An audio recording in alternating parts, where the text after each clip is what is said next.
Hey folks, this is Robert Grossman from Wellness Prosperity Systems, once again interviewing Riley Holland, head coach of Neuromuscular Release Work. How you doing today, Riley? I'm great, Robert. How are you doing?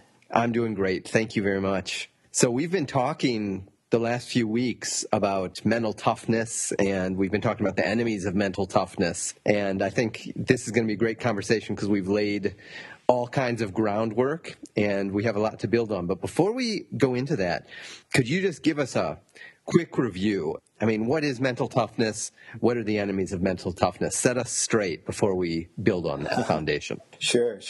So mental toughness for me, or mental training in sports, is the following. It's the ability to go into high-pressure situations, regardless of the situation, whether it's in competition or training or even just in your own head, and to be able to handle that pressure without being triggered into an anxiety response. So all of the other secondary things that people generally talk about as really the mental game, like motivation, focus, confidence, on and on and on, are really secondary to this essential issue. Can you keep your cool, or are you going to get triggered into anxiety? Now, that has to do with how much chronic tension are you carrying around with you day to day. And this is one of those parameters that you have to take into account for your performance, just like you take into account strength, speed, etc. But it's not as often addressed. And that is what neuromuscular release work addresses. By draining that chronic tension, you develop more mental toughness over time because you can handle more pressure without getting triggered. Now, in terms of the enemies of mental toughness, the enemies are basically anything that tips you over into that anxiety, whatever it happens to be for you. Again, trying to simplify it here because we can go way off into complexity, like, watch out for your opponent psyching you out, watch out for negative thinking, watch out for all these sorts of things. But really, it's just all about, is it going to tip you over into a freak out response and make you choke, or make you begin to choke, or sabotage your performance, maybe even in a more subtle way. So, again, the main issue there is how much chronic tension do you have, because the closer you are to overflowing already, the easier these enemies of mental toughness are going to be in their attempts to overthrow you, which of course is metaphoric. They're not actually out to get you, but it sure feels like it when you're tense and anxious and giving into those feelings. Well, I love the way you describe that because you are redirecting our focus to the inner game. It's not about other people. It's not about the situation. It's about every single one of us, our personal ability to handle our own anxiety and handle our own stress reaction and avoid that kind of inner flip over into the freak out zone. So, and plus I really have experienced that in my own work with NRW, that I feel the reduction in my chronic day-to-day anxiety that I didn't even feel was there before, but now I feel that it's less than it used to be. Yeah, so most of that tension does exist on an unconscious level, so it's easy to forget about it. And yet it is so important because that freak out, that possibility of giving into anxiety can completely sabotage every other bit of preparation that you've done. There's a quote by the great samurai swordsman Miyamoto Musashi that I think completely sums up the whole deal. He said, "In battle, if you make your opponent flinch, you have already won." Wow. That's excellent. And that's true. I can relate to that it's unconscious, but it feels so good when it starts to ease up. So let's just go further with that idea about what happens when the anxiety starts to ease up, because what I would really like to know is, do we ever get to a point where the anxiety is gone completely? And what happens when you get to that point or close to it? What is the end goal of NRW? Good questions. So I'll say this. I'm going to make a distinction here that some people might be familiar with and it might be new to others. But in order to answer this question, does the anxiety ever go away? And the distinction I'll make is between anxiety, arousal, and fear. So bear with me for a moment, but I think this will really clear up what we're about to get into here. Anxiety is what I've been talking about in terms of this sense of alarm that's actually inappropriate. We talked in one of the other interviews about this whole notion of the saber-toothed tiger, right? Your body is reacting to pressure in the game, outside of the game, about your career, whatever, as though it's a real survival threat, as though it's actually got big fangs and it's going to sink its teeth into your head. Well, that has to do with the way that the nervous system is put together, but it's essentially inappropriate. There's not actually a big fanged tiger there, right? So that's anxiety, and the kind of things that we hold on to with our tension. That's the real enemy. For the sake of this discussion, fear, I'm going to put in distinction to that. Fear would be actually appropriate fear, right? So if you're in the big game and all of a sudden a saber-toothed tiger is let loose, well, it's appropriate to feel fear because that's actually your body's going to help you run away from that survival threat. It's got to happen very quickly. So fear in that sense is no problem. That's no problem at all. In fact, you want to be able to rely on your body to do that so that you can be relaxed. Yeah, that's a healthy fear. That's the fear that's protecting you. Exactly. So you can be chilling out, but you know that it's cool because if something really crazy starts to happen, you trust yourself to be able to handle it, and that fear is actually going to help you handle it. Whereas the anxiety is sort of the feeling of you're not going to be able to handle it, so you got to be thinking about it constantly to make sure it doesn't happen.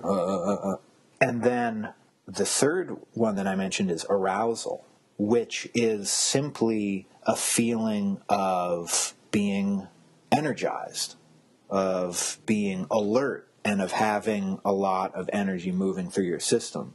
Now, if you get into, let's use again the big game, just whatever that means to you, right? When things are on the line, there's going to always be arousal. And there should always be arousal. Mm-hmm. You know, that's part of the thrill, the adrenaline rush, you know, the feeling of you're in it. Yeah, I think the very idea of being in the zone, right? You couldn't be in the zone without that arousal, that charge that you get, right? That's part of what we're aiming for. Absolutely. And I'll say more about the zone. Well, I'll say a lot more about this idea of the zone in a moment. But yeah. Good. But now if you have the tension, though, and if you have this floating anxiety, a lot of which, remember, is unconscious, that arousal is going to turn into freak out, because that arousal is going to bump up against that tension, and it's going to be experienced not as a joyful, expansive, powerful rush that's going to help you, but it's going to be experienced as something that's almost like it's attacking you from the inside. It's spilling over your water glass.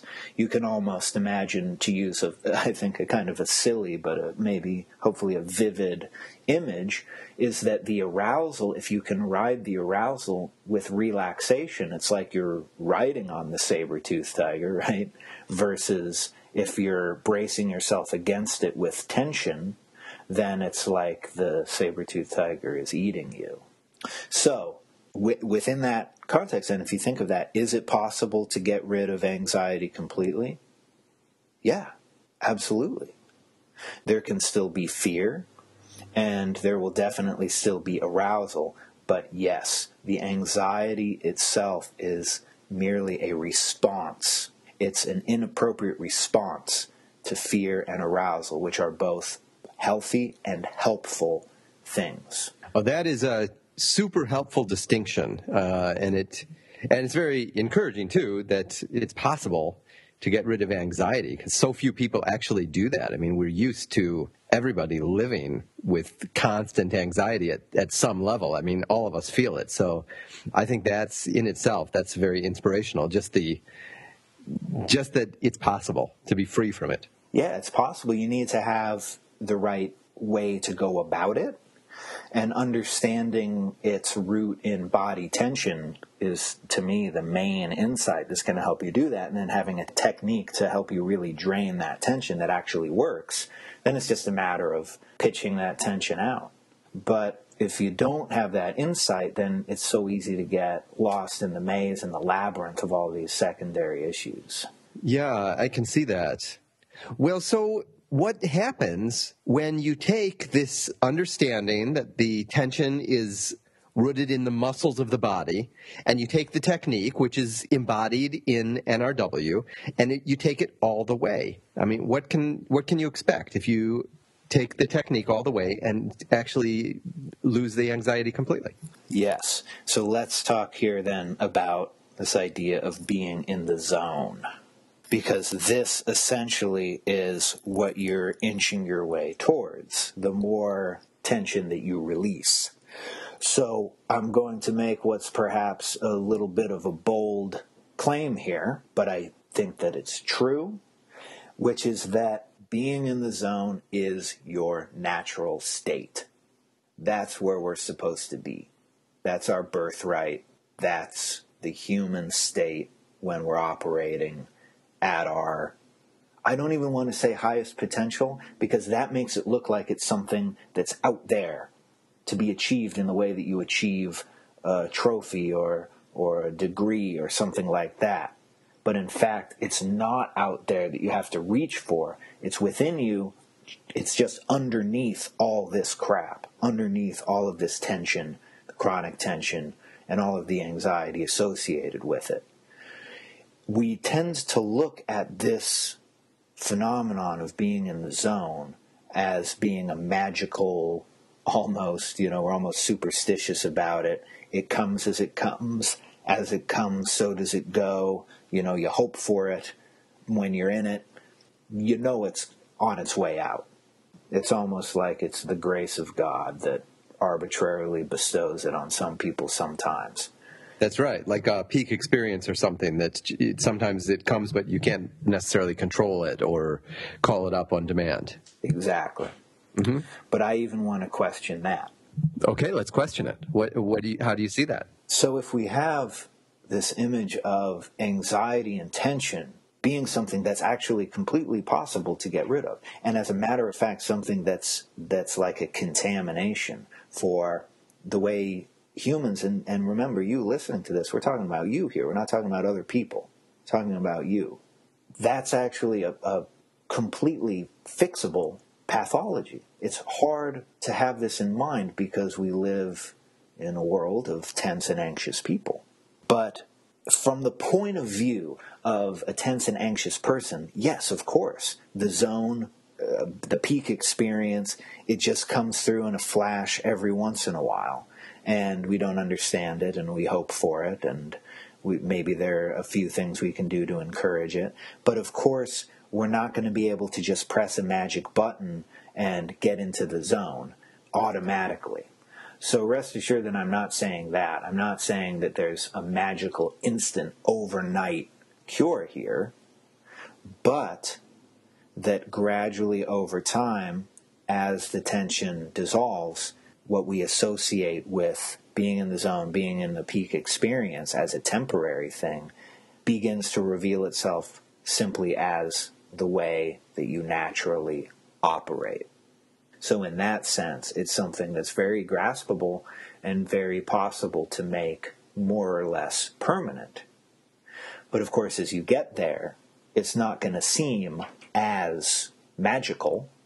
It's just going to seem like your natural state.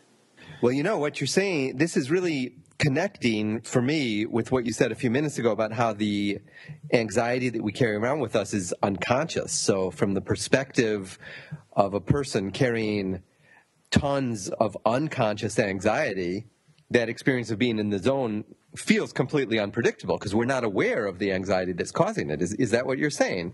Yeah, well, it's partially that we're not aware of it, but it's also partially that we're just not in control of it. I mean, if you have that anxiety, it basically owns you. If you have that chronic tension, it basically owns you. You don't get to choose how it affects you. It's just there.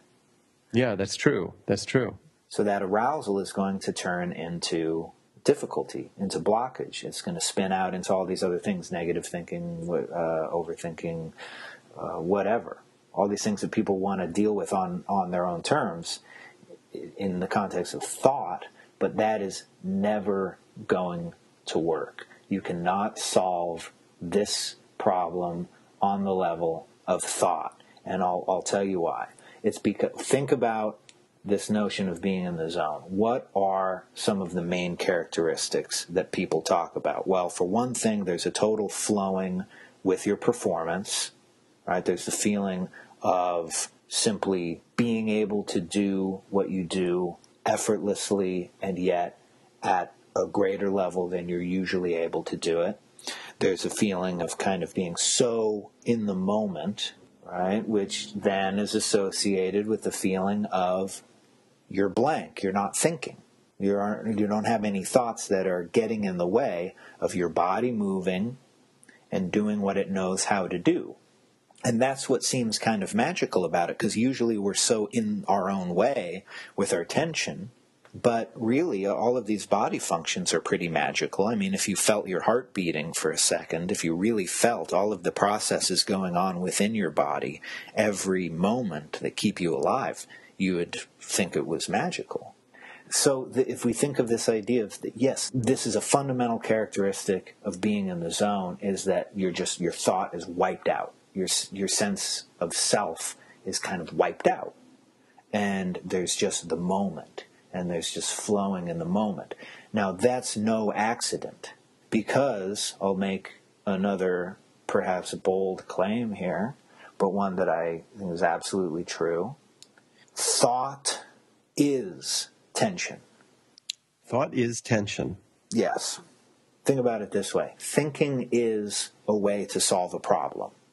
Thought is a function of solving a problem. And the type of thought that we're talking about here, verbal thought, we can talk about, do animals have thought of a different order and such. But thought in terms of words in your head, well, this is a way to solve problems and to come to terms with your environment and make sense of it. If we think of the, early man trying to strategize his way around the wilderness, there was a problem. We don't have enough food. There's a problem. We don't have enough water. There's a problem. There are predators around. And there would need to be some sort of strategy for fixing it. And that's how we, weak and fragile as we are, we're able to survive and eventually more or less take over. But when the problem is solved, there should be no more thought. What's the point of the thought after the problem is solved? Well, when you have this chronic tension and this chronic anxiety, which pretty much everybody does, it's mistaken for normal just because it's common, then your brain is always getting signals that there is a problem that needs to be solved. It's that anxiety, that sense of danger that's mostly unconscious, is constantly telling the thinking part of your mind that something is wrong and needs fixing. And that's where you get all of this thought, all of this churning. If you've ever had trouble falling asleep at night because you can't stop worrying or thinking about this or that. Mm-hmm. That's basically what's going on there. Your tensions are triggering this anxiety response, and your mind is trying to make sense of it. So how then, if thought itself is a symptom of tension, and in some cases that's not a bad thing, because if there's, again, an actual sense of something needs to be done and fixed, that's fine. But right. Anxiety as an inappropriate response, when there's not actually a danger, then there's no problem to solve. There's not a real problem. Obviously, you're just going to tie yourself up in knots and go deeper and deeper into thought. Which I think all of us do at certain times or have done. So I can relate to that. It's like the distinction between thought that's focused on solving an actual problem and those circles of endless thought that just kind of repeat and don't really lead anywhere, but they always keep you worried and concerned and occupied with your problems. Well, more or less exactly, but I want to point out one way that you phrased that there, which I think is a sort of a common way to think of it, which is that the thoughts cause the worry. or the thoughts cause the concern. Mm-hmm. And I think that's mostly how we think of it. But I would suggest that the thoughts themselves are the concern. They are the worry. They're not causing anything. They are simply the mind's own expression of the anxiety. Hence, once again, if we're going to fix it, we need to get to the actual cause, which is the chronic tensions, the chronic neuromuscular tensions that are sending the signal that something needs to be thought about. Well, as I listen to you explain it, it all starts to make sense, but also I feel like what you're saying is extremely contrarian because, most of what's out there in the field of mental toughness seems to deal with topics that address it at the level of thought, like positive thinking. You need to have positive mental imagery and visualizations, affirmation techniques, and things that build up our self-image. All this stuff that is taught out there normally actually does deal with it at the level of thought. Is that true? What's going on there? Yeah, well, I think that you're right when you say I'm a bit contrarian here, because my experience is not that those methods are very effective. Now, I want to make one distinction before I get into this here, which is that there are certainly methods of mental imagery and of visualization that are helpful. For example, if you're visualizing yourself performing as a way of training, that's inevitably going to help you. It's going through in your mind the same kind of drills, the same kind of preparation that you would when you're practicing. That just falls into the basic category of being prepared and learning and doing what you have to do. Because, of course, with all of this stuff, you actually need to be adept. You need to be good at your game, first of all. Otherwise, none of this stuff is actually going to help you in the game. Right. Okay. So that type of visualization is actually, it's a form of practice. Yes. Exactly. And that's one thing. And I don't want to give the impression that I'm getting down on that, because that is, beyond the shadow of a doubt, helpful. Mm-hmm. But there's also this idea of having a self-image, having ideas about yourself that are, quote, positive. Now, once again, if you think of what I've said already, you can probably guess what I'm going to say about this. Thought is a symptom of tension, whether it's so-called positive or so-called negative. And the ultimate place to go for peak performance is this state of the zone or the flow, where, as we've seen, there is no thought present. Oh, so positive thinking can never get you there.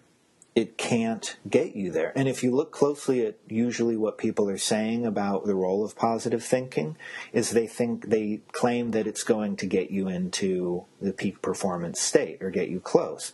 But if you look at the mechanisms that are supposed to happen there, really what they're saying is that the positive self-image is going to lessen your anxiety, and that is going to get you into the zone. Well, obviously, I'm right there with the idea that lessening the anxiety is going to get you there. But in terms of how that's going to happen, no.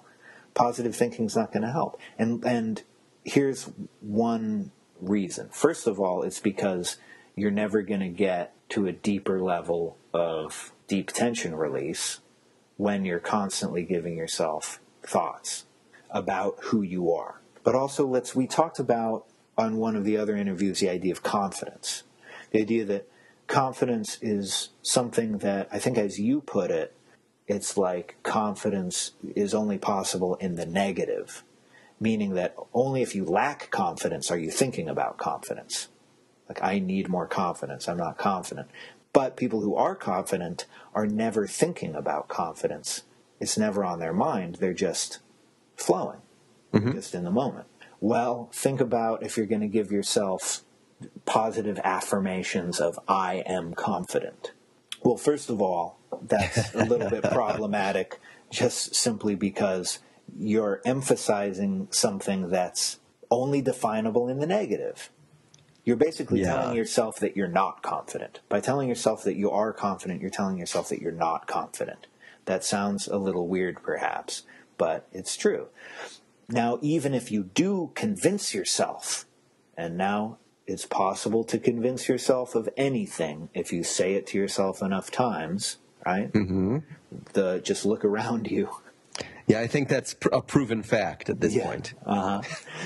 So you could convince yourself that you're Napoleon if you want. But then if you go to the grocery store and demand everything for free, or you're going to take over, then you're not going to be in a reality that is conducive to your delusion of being Napoleon, right? You're gonna have some cold water splashed on your face. And the more rigid your illusion is, the more you demand, no, I am Napoleon, the worse it's going to get. Because That's true. You'll probably be carted off to the madhouse, where you'll meet many other Napoleons. Same thing here, because people will say, okay, well, if you use these techniques of affirmation, of positive this and that, who is it, Stuart Smiley in the old Saturday Night Live? And gosh darn it, people like me. So I'll say if you do that, you'll have a better self-image and you'll feel more confident. Well, yes, I'm not arguing with that. And if you use those techniques to convince yourself that you're Napoleon, then you will feel more like Napoleon. Sure, fine. But when we get to the point of, is that actually going to help your mental game, your mental toughness? I don't think so. Because the more rigidly you believe that you are confident, and the more tied to the self-image of confidence you are, the more vulnerable you are to any experience that sends you a signal of, maybe I'm not confident. All of a sudden you're protecting yourself against any signal that you're not confident. And if something happens where you're behaving in such a way that you're not confident, it shatters that self-image and you're right back where you started. Or you have to bring in more tension to convince yourself and protect yourself, just like Napoleon at the grocery store. No, I am Napoleon. No, I am confident. I am confident. But then it starts to look less and less true. Meanwhile, the whole point was never confidence in the first place. The whole point was performing well. And that starts to go down the drain. Well, I have to say, I think this is incredibly clarifying, and I got to admit, I feel a little bit of a sense of relief also, because I do love positive thinking. It's a lot more fun than negative thinking and more productive as well, but I've always felt that there's something a little bit aggressive, and it has kind of a cover-up quality to it, especially when you get to certain types of affirmations and techniques for positive thinking. And so it feels a bit inauthentic, but the way you're explaining it, now I understand why, because actually that is a cover-up. It's not the real thing. It's not getting you actually to, for example, confidence. It's getting you to believe that you're confident while at the same time you're doing the opposite. Exactly. It's like obsessive compulsive disorder, basically, which is where you have a lot of anxiety and then you deal with it by wiping a doorknob 9 times before you touch it, or just doing all these little superstitious rituals that make you feel like you're in control. And people do such weird things like that because, again, they're responding to anxiety. They're trying to solve a problem that doesn't have a solution. And it doesn't have a solution because it's not actually a problem. It's just anxiety. Same thing with this whole confidence thing. Well, okay, so you can't get to the zone at the level of thought. You can't get there with positive thinking. It's not about affirmations. It's not about mental imagery. What is it? What does it mean to be in the zone, actually? Well, it's really about letting go and trusting. Easier said than done, obviously, but that's what the work accomplishes over time by getting rid of these tensions. Let me use an example from an actual exercise that you're familiar with, Robert, the flop. The flop exercise. Mm-hmm. This is an exercise where you're standing up. I won't do all the details, but just to give you guys the flavor of it, is that you're standing up, and then you take a deep breath in, and then you make a sighing sound, and then you just let your upper body just flop, just fall down. And then you bring it back up, and you do it again. Now, everybody, when they start doing this exercise, they either hold themselves or push themselves down. It's almost impossible for a beginner to actually let go, because it's as though if they let go, their head's going to crack open on the floor, or something else terrible is going to happen. They can't seem to let go. Yeah, I've experienced that. It's harder than it seems. Right. And yet, over time, as that particular reflex is trained in and you do let go, then a few little, almost feel like miracles happen. First of all, you're feeling gravity. Gravity is actually taking you down. You learn to trust it. You trust that your body is built in such a way that your head's not actually going to crack open. Your legs are long enough. And you trust gravity to do the work for you. You even feel, if you really let go, you feel that per second acceleration. You know, your fall actually accelerates for a second. You feel that free fall feeling, like in a roller coaster, skydiving for a split second. And you realize that you don't have to do anything. In fact, the ultimate way to make this work well is that you don't do anything. Now, similarly, if you're getting into a competition, and, of course, I've got to say it again, you actually do have to have prepared, you have to have trained, and you have to have trained well. But by that time, you should be ready to let go. And in the same way that you trust gravity in the flop exercise, you let go and you trust, let's say we can even just call it you trust the zone. You can almost think of the zone as a force like gravity. It's always there. You're always moving within it. It's always defining your movements. I mean, think of your whole body is built for this gravity well.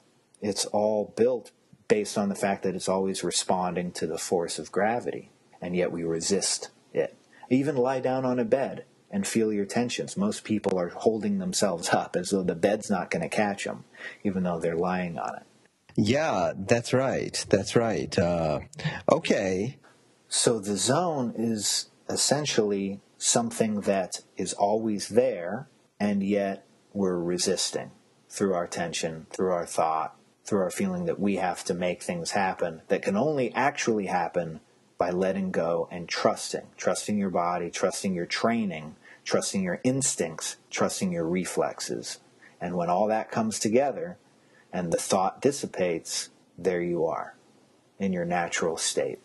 Well, okay, this is, on one level, it makes a whole lot of sense, and it's totally consistent with what you've been explaining about the sources of anxiety and the tension and all of it. But the thing is, you're talking about letting go, trusting, flowing, and it all just seems so mellow and relaxed. But we started out talking about mental toughness, and mellow and relaxed just kind of feels like going in the opposite direction. And I'm just wondering, can't that actually hurt you or be a disadvantage if you're in high-intensity competition and you want to be tough?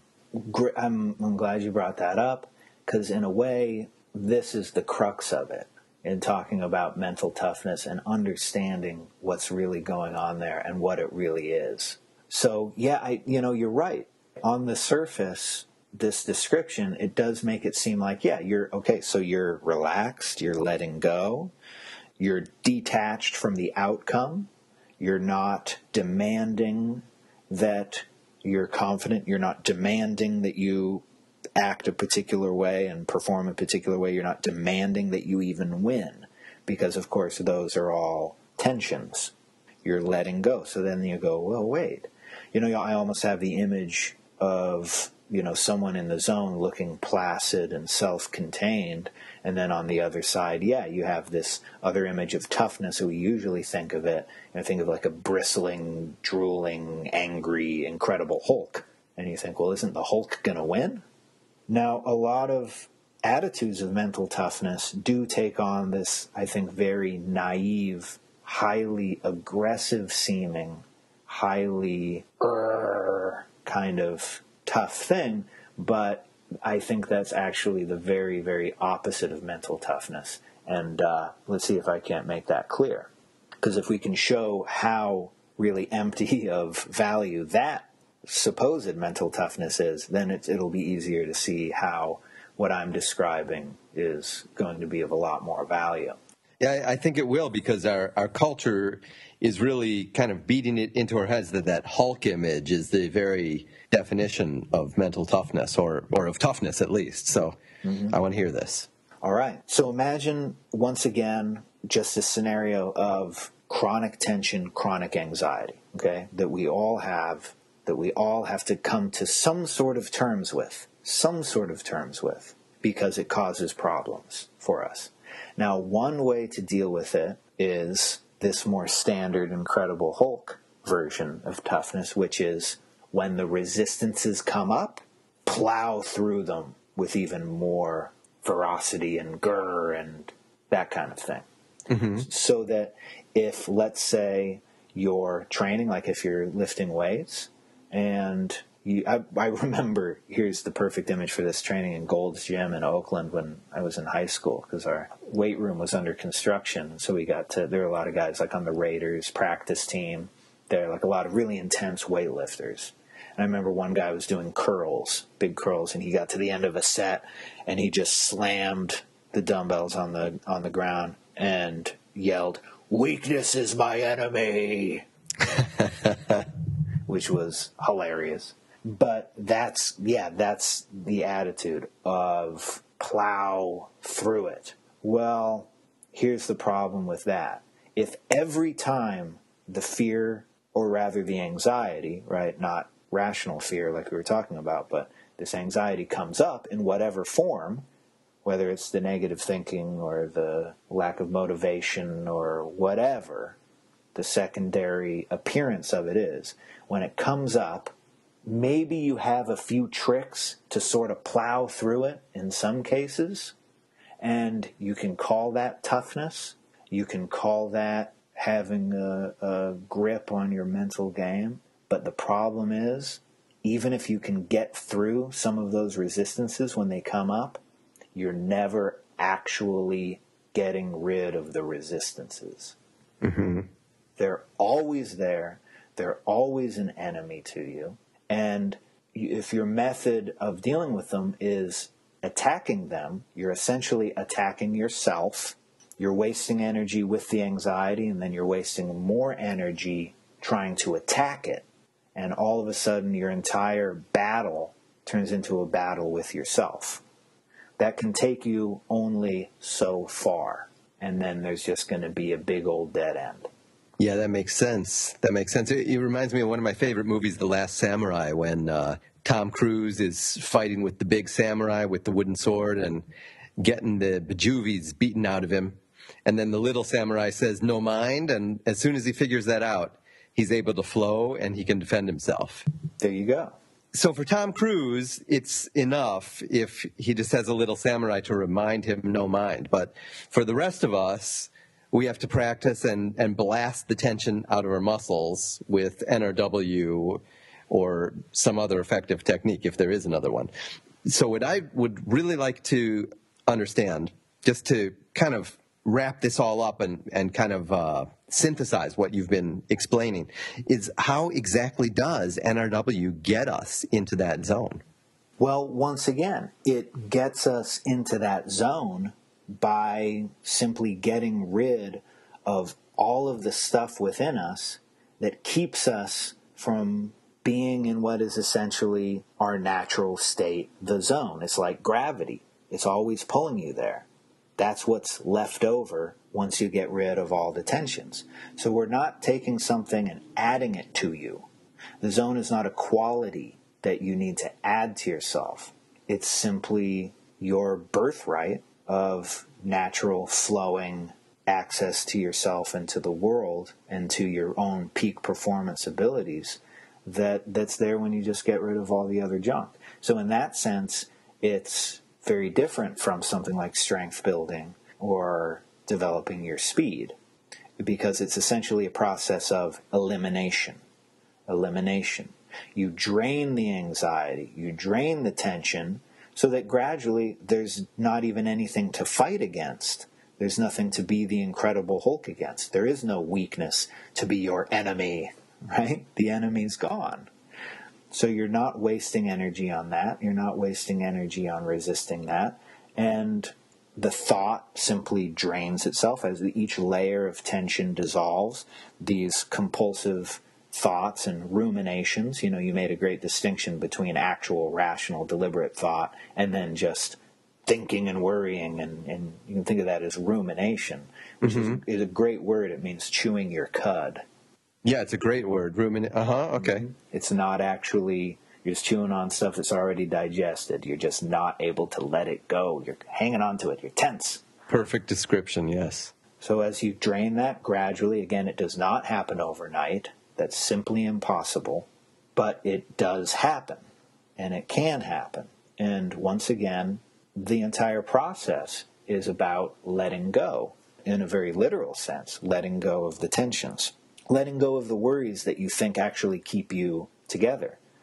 People complain about their worries, but the fact is, if they tried to stop worrying, they would freak out immensely.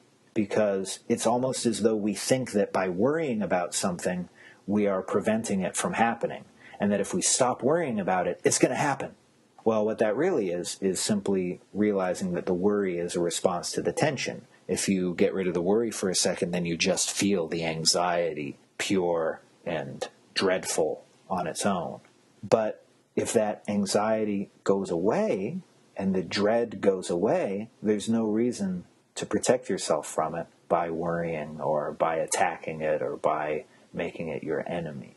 It's simply not there. And what's there when it's gone? This thing we call the zone, which is nothing other than simply your natural state.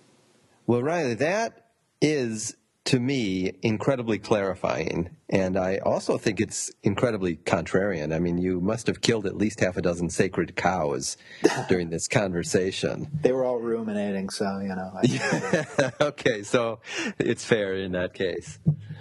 But, yeah, I'm going to have to think about this for a while, but you've really given me a fresh perspective, and a perspective that just integrates much more deeply with what I know to be true about the way life works. It's the way that you're repositioning our ideas and challenging our culture's ideas about tension and relaxation and flow and toughness and the zone.